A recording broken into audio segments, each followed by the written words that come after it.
A Federação Russa, ainda bastante marcada pelo regime comunista, sob o qual o país viveu durante a maior parte do século XX. O marco do regime foi a Revolução de 1917. Até aquela época, a Rússia era um país atrasado. As relações feudais ainda predominavam e o poder estava na mão da nobreza, representada pelo imperador russo, do czar e da Igreja Ortodoxa Russa, grandes detentoras de terras. A população russa compunha 80% dos habitantes e vivia numa semi-servidão, e o que levou ao surgimento de lutas pela distribuição de terras aos camponeses. Ao mesmo tempo, o avanço da industrialização nos centros urbanos fez crescer o número de operários. Uma agravante da crise foi a participação do país na Primeira Guerra Mundial, iniciada em 1914. As populações urbanas atingidas pela fome e pela penúria organizavam protestos por todo o país. No terceiro ano do conflito, estourou a Revolução Russa. A transição para o socialismo iniciou-se em 27 de fevereiro de 1917, pelo calendário russo, 12 de março no oriental. Com a Revolução de Fevereiro, que forçou a abdicação de czar, em 25 de outubro, também pelo calendário russo.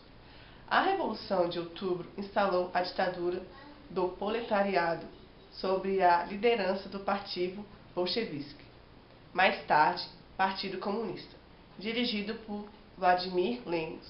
Houve 4 anos de guerra civil, nos quais o recém-criado Exército Vermelho se enfrentou com uma coligação de tropas estrangeiras no Exército Branco, montados pelos setores contrários da Revolução.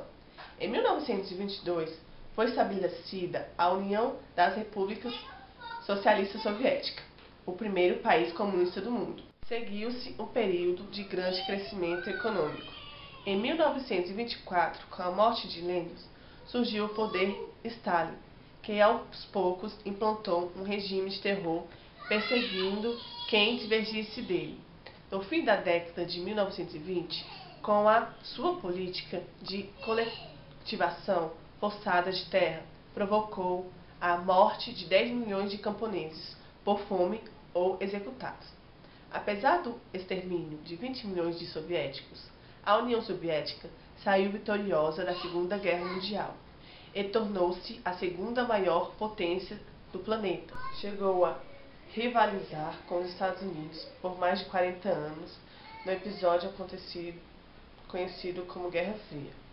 Os dois blocos desenvolveram uma luta ideológica, procurando demonstrar a superioridade de seu regime em campos diferenciados, com a força bélica, a corrida espacial e os esportes.